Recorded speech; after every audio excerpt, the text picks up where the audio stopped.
आज के वीडियो में हम लोग पढ़ने वाले हाइब्रिडाइजेशन को। तो सबसे पहले ये समझते हैं कि हाइब्रिडाइजेशन का मतलब क्या होता है। हाइब्रिडाइजेशन जो होता है उसको समझने के लिए एक नॉर्मल लाइफ का एक एग्जांपल हम लोग लेते हैं। जैसे हम कहते हैं कि ये फल या फिर जो सब्जी है ये हाइब्रिड है।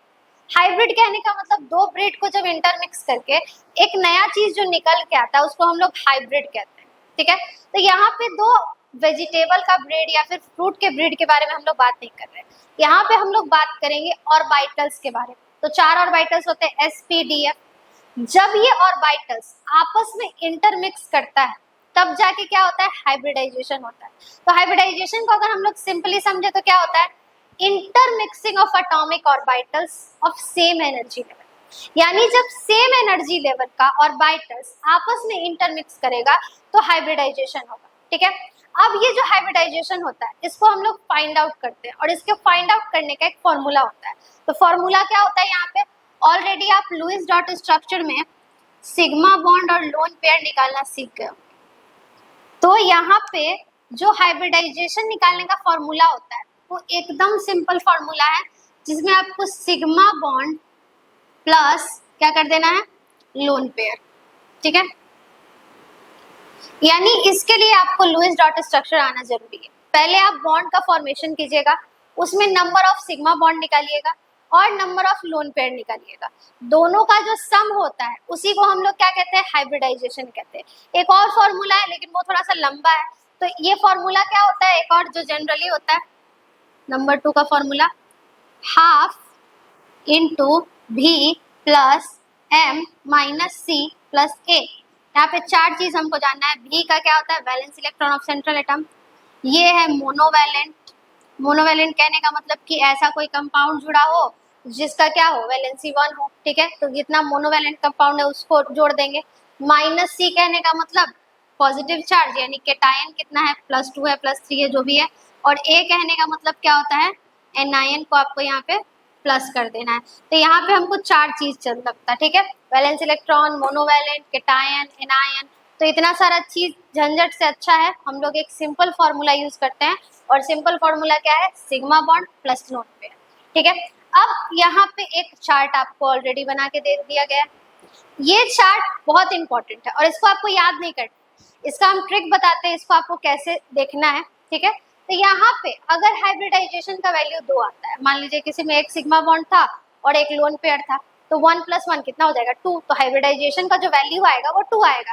तो क्या हम लोग यहाँ पे 2 लिख देंगे, नहीं। अगर हाइब्रिडाइजेशन का वैल्यू 2 आता है तो यहाँ पे आपको क्या लिखना है, sp लिखना है। क्या लिखना है, sp लिखना है। यानी एक s ऑर्बिटल का यूज होगा और दूसरा किसका यूज होगा, p ऑर्बिटल का यूज होगा। तो ये क्या हो जाएगा, यहाँ पे sp, एक s का यूज हुआ एक p का यूज हुआ, क्योंकि यहाँ पे इंटरमिक्सिंग ऑफ ऑर्बिटल्स हो रहा था। तो 2 के लिए हम लोग क्या लिखेंगे, sp। और ये शेप में कैसा होता है, लीनियर होता है। जब लीनियर है तो इसका क्या होगा, एंगल कैसा बनेगा, 180 डिग्री का बनेगा। चार चीज हमको यहाँ पे याद रखना है। वैल्यू जितना आएगा, अब उसका आपको हाइब्रिडाइजेशन लिखने आना चाहिए। दूसरा, अगर इसका ज्योमेट्री पूछेगा तो वो भी हम लोग यहाँ पे लिख देंगे। ठीक है, और उसके बाद अगर इसका एंगल पूछता है तो वो एंगल भी यहाँ पे हम लोग लिख लेंगे। ठीक है, अब दूसरा आते हैं, अगर हाइब्रिडाइजेशन का वैल्यू 3 आया, ठीक है, तो यहाँ पे आपको हाइब्रिडाइजेशन क्या लिखना होगा, sp2। sp2 क्यों, s ऑर्बिटल का एक हम लोग यूज किए और p का 2 ऑर्बिटल यूज किए। यहाँ पे p में कितना, 3 ऑर्बिटल होता है, तो p का हम लोग 2 ऑर्बिटल ले लिए, एक ऑर्बिटल अभी भी छोड़ा हुआ है, तो एक s का है और 2 p का ऑर्बिटल है। तो यहाँ पे क्या हो गया, sp2। जैसे यहाँ पे हम लोग ऑर्बिटल ड्रॉ करके देख ही लेते हैं। s में कितना होता है, 1। p में कितना होता है, 3 ऑर्बिटल होता है, और d में होता है 5। ठीक है, अब ये s का एक लिए और p का भी एक लिए तो बना sp। दूसरे केस में जब 3 था, क्योंकि 3 भरना था, तो एक s का लेंगे एक p का लेंगे, p का यहाँ पे दूसरा भी यूज कर लेंगे, तो sp2 हो गया। अब जब 4 रहेगा तो क्या हो जाएगा, sp3।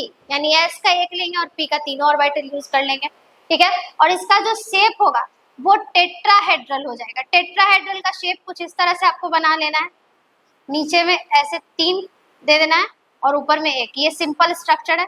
ठीक है, ट्राइगोनल प्लैनेट का कैसे बनाते थे, एक सीधा ऐसे और फिर ये 2 लाइन रख लेंगे। और ये जो ट्राइगोनल प्लैनेट है, यहाँ पे इन दोनों के बीच का एंगल कितना बन रहा है, 120 डिग्री बन रहा है। तो ऐसे आप अगर इसको थोड़ा सा चार्ट बना के एक आध बार याद कीजिएगा तो याद हो जाएगा आसानी से। ठीक है। यहाँ पे क्या हो गया, टेट्राहेड्रल। टेट्राहेड्रल में इन दोनों के बीच का जो एंगल होता है वो 109 डिग्री एंड 28 मिनट होता है, 109 डिग्री 28 मिनट, यानी 100.5 भी इसको हम लोग कह सकते हैं। उसके बाद आते हैं हम लोग हाइब्रिडाइजेशन जब 5 हो तो यहाँ पे क्या हो जाता है sp3d। जब s का हम लोग एक ले लिए, p का तीनों ले लिए, तो अब किसका लेंगे, d का लेंगे। तो यहाँ पे क्या हो जाएगा, s का एक ले लिए, p का तीनों ले लिए और d ले लिए।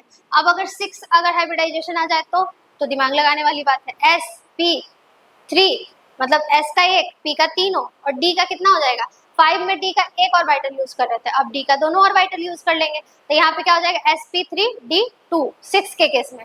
5 के केस में क्या होता है sp3d, और यहाँ पे इसका नाम क्या होता है ट्राइगोनल बाइपिरामिडल। ट्राइगोनल बाइपिरामिडल क्यों, ट्राई मतलब 3 और बाई मतलब 2, 3 2 दोनों को जोड़ के कितना आएगा 5। तो इसका हम लोग शेप आसानी से ज्योमेट्री याद रख सकते हैं, ठीक है। बाकी का तो याद ही रहेगा, लीनियर है, 3 है तो ट्राइगोनल प्लेनर, 4 है तो टेट्राहेड्रल यहाँ पे, ठीक है। और 5 के लिए क्या है 3 और 2 दोनों को मिक्स कर दिए, तो यहाँ पे क्या हो गया ट्राइगोनल बाइपिरामिडल। इसमें 2 एंगल बनता है।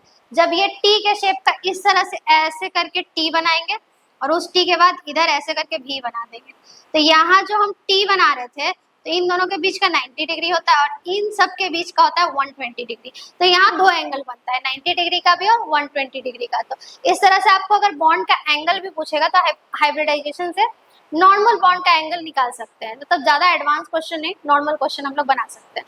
अब यहाँ पे हम लोग एक एग्जाम्पल ले लेते हैं और उसका हाइब्रिडाइजेशन लिखते हैं, ज्योमेट्री लिखते हैं, एंगल लिखते हैं, सब कुछ लिखते हैं, ठीक है। तो जैसे यहाँ पे एक कॉमन सा एग्जाम्पल ले लेते हैं हम, जिससे मान लीजिए हमको यहाँ पे CO2 का क्या करना है, हाइब्रिडाइजेशन निकालना है। तो पहले हमको CO2 का बॉन्ड बनाने आना चाहिए। तो हमको पता है सेंट्रल मेटल में C को रखेंगे क्योंकि ये नंबर में कम है, फिर डबल बॉन्ड O, ठीक है। अब आपको यहाँ पे क्या करना है, फॉर्मूला को फॉलो करना है। फॉर्मूला क्या कहता है, sigma bond plus lone pair. तो इसमें सिग्मा बॉन्ड कितना 1 2, क्योंकि डबल बॉन्ड में, सिंगल बॉन्ड में क्या होता है 1 सिग्मा, डबल बॉन्ड में 1 सिग्मा 1 सिग्मा 1 पाई, ट्रिपल बॉन्ड में 1 सिग्मा एंड 2 पाई। तो यहाँ पे हुआ क्या, 1 सिग्मा इधर 1 सिग्मा इधर, यानी कि अगर हम लोग फॉर्मूला लगाए हाइब्रिडाइजेशन का, Z इज इक्वल्स टू क्या हो जाएगा sigma bond plus lone pair. तो क्या इस पे लोन पेयर बचा है, तो कार्बन का कितना वैलेंस इलेक्ट्रॉन होता है 4, इस पे लोन पेयर नहीं बचा है क्योंकि इतना इसका जितना भी इलेक्ट्रॉन था सब क्या है बॉन्डेड है, एक भी इलेक्ट्रॉन फ्री नहीं है। यानी इसका सारा इलेक्ट्रॉन जब बॉन्डेड है तो इसमें कितना सिग्मा बॉन्ड हो गया 2 sigma bond plus 0 lone pair, यानी इसका कितना आ जाएगा हाइब्रिडाइजेशन का वैल्यू 2। जब हाइब्रिडाइजेशन का वैल्यू 2 है, इसका मतलब इसका हाइब्रिडाइजेशन क्या हो जाएगा sp हो जाएगा, ये ज्योमेट्री में लीनियर हो जाएगा, और ये जो C और O के बीच का एंगल है वो कितना का बनेगा 180 डिग्री का बनेगा। तो यहाँ 3 चीज हम लोग आसानी से निकाल सकते हैं। सबसे पहला क्या निकाल सकते हैं कि आपका हाइब्रिडाइजेशन क्या है, दूसरा आप ये निकाल सकते हैं कि वो किस ज्योमेट्री का है, उसके बाद हम लोग क्या कर सकते हैं कि इसका जो एंगल बीच का बनेगा वो कितना बनेगा, ठीक है। अब आगे इसी से रिलेटेड हम कुछ क्वेश्चन कर लेते हैं। अब हम लोग आते हैं हाइब्रिडाइजेशन से रिलेटेड कुछ क्वेश्चन पे। तो यहाँ पे क्वेश्चन क्या दिया हुआ है, in the following molecule the hybrid state of first and third carbon atom. ये जो मॉलिक्यूल दिया हुआ है इस पे जो मेरा फर्स्ट कार्बन है ये, और जो मेरा ये थर्ड कार्बन है, इसी का हमको हाइब्रिडाइजेशन निकालना है। कभी कभी ऐसा क्वेश्चन भी आता है कि एक ही मॉलिक्यूल में आपको क्या कर दिया जाएगा, दोनों का अलग अलग पूछा जाएगा। तो यहाँ पे सिंपल जो हमको आता था वही चीज हम लोग यहाँ पे लगाएंगे, क्या है CH2। इस बॉन्ड को थोड़ा सा खोल के लिख लेते हैं।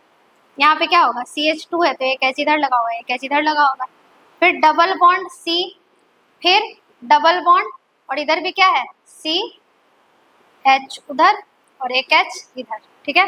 इस बॉन्ड को थोड़ा सा खोल के लिखेंगे ताकि हमको बनाने में आसानी हो। अब जब यहाँ पे हम लोग बॉन्ड को लिख लिए, इसके बाद किसका पूछा गया हमसे, फर्स्ट का और थर्ड का। एक ही चीज हम लोग जानते हैं, हाइब्रिडाइजेशन निकालने का फॉर्मूला क्या होता है sigma bond plus lone pair. अब हम आते हैं कि इसमें कितना सिग्मा बॉन्ड है, तो एक सिंगल बॉन्ड है तो एक सिग्मा, 2 सिग्मा, और डबल बॉन्ड में एक सिग्मा एक पाई होता है तो एक सिग्मा, यानी इसमें कितना 3 सिग्मा बॉन्ड है, और इस पे लोन पेयर नहीं है तो 0 लोन पेयर। तो इसका हाइब्रिडाइजेशन कितना आ जाएगा 3। तो इसका हाइब्रिडाइजेशन का वैल्यू 3 आया है, तो इस पे हाइब्रिडाइजेशन कितना हो जाएगा sp2, यानी फर्स्ट कार्बन पे तो पक्का है कि sp2 होगा। अब आते हैं सेकेंड कार्बन पे, ये भी वही है जो CH2 यहाँ था वही CH2 यहाँ भी है, तो सेम इसका भी हाइब्रिडाइजेशन कितना हो जाएगा 3 निकलेगा, और इसका भी कितना हो जाएगा sp2, इसका हाइब्रिडाइजेशन हो जाएगा, हाइब्रिडाइजेशन का वैल्यू 3 और इसका हाइब्रिडाइजेशन भी क्या हो जाएगा sp2, मतलब मेरा ऑप्शन नंबर सेकंड सही है। सेकंड क्यों सही है यहाँ पे, क्योंकि हमको क्या बोला गया था कि आपको हाइब्रिडाइजेशन निकालना, तो इसको सिंपली हम लोग यहाँ पे क्या किए, बस फॉर्मूला लगाना था क्या, sigma bond plus lone pair, 3 sigma bond 0 lone pair, तो वैल्यू क्या आया 3 आया, तो इसका हाइब्रिडाइजेशन क्या होगा, अगर वैल्यू 3 आया तो हाइब्रिडाइजेशन sp2 होगा, तो यहाँ ऑप्शन नंबर कौन सा हो गया, सेकंड हो गया। ठीक है, अब आते हैं क्वेश्चन नंबर 2 में। क्वेश्चन नंबर 2 में क्या बोला है, which of the following is trigonal planet. Trigonal planet निकालने के लिए हमको क्या करना पड़ेगा, सबका हाइब्रिडाइजेशन निकालना पड़ेगा, तभी हमको इसका ज्योमेट्री पता चलेगा, और जिसका हाइब्रिडाइजेशन 3 होगा वही ट्राइगोनल प्लैनेट होगा। ठीक है, तो इन सबका हम लोग हाइब्रिडाइजेशन निकालते हैं, तो सबसे पहले PCl3 का निकाल लेते हैं, तो इसका बॉन्ड फॉर्म कर लेते हैं पहले, कितना, इसमें हो जाएगा 3 सिग्मा बॉन्ड और एक लोन पेयर, इसका हो जाएगा 4, यानी ये नहीं होगा क्योंकि हाइब्रिडाइजेशन कितना आना चाहिए 3 आना चाहिए, तो फर्स्ट वाला तो नहीं होगा। अब आते हैं सेकंड वाला में चेक करने के लिए, सेकंड क्या है NH3 का भी कितना आएगा 1 2 3, और इसमें भी लोन पेयर बचा हुआ रहता है, तो इसका भी क्या हो जाएगा 3 सिग्मा बॉन्ड प्लस एक लोन पेयर, तो इसका भी कितना आ जाएगा 4 आ जाएगा। अब हम लोग आते हैं थर्ड में, थर्ड क्या है ClF3 में क्या होगा Cl, और इस पे कितना होता है, इसके पास होता है टोटल 7 इलेक्ट्रॉन, तो यहाँ पे हम लोग रखे F और F, तो यहाँ पे कितना हो गया 3 सिग्मा बॉन्ड और प्लस 2 लोन पेयर, क्योंकि यहाँ पेयर में 4 इलेक्ट्रॉन बचा है तो 2 लोन पेयर हो गया, तो इसका हाइब्रिडाइजेशन कितना हो जाएगा 5। अब लास्ट आते हैं AlCl3, Al के पास जो होता है वो 3 वैलेंस इलेक्ट्रॉन होता है, यहाँ 1 क्लोरीन, यहाँ 2 क्लोरीन और यहाँ 3 क्लोरीन, तीनों क्लोरीन के साथ ये क्या करेगा, और इसके पास लोन पेयर नहीं बचेगा, तो 3 sigma bond plus 0 lone pair, तो इसका कितना हो जाएगा 3 हाइब्रिडाइजेशन आ जाएगा, यानी हम फर्स्ट का निकाले तो कितना आया 4, सेकंड का भी निकाले तो कितना आया NH3 का 4 आया, उसके बाद हम लोग निकाले किसका ClF3 का, तो इसका कितना आया 5 आया। फोर्थ वाला जो ऑप्शन है AlCl3 उसी का कितना आया है 3 आया है हाइब्रिडाइजेशन, यानी यही वो कंपाउंड है जिसका कि हाइब्रिडाइजेशन क्या हो जाएगा 3 हो जाएगा और ज्योमेट्री हो जाएगा ट्राइगोनल प्लैनेट, तो ये कौन सा आंसर हो जाएगा, आंसर नंबर 4। ठीक है, इस क्वेश्चन का आप स्क्रीनशॉट ले लीजिए।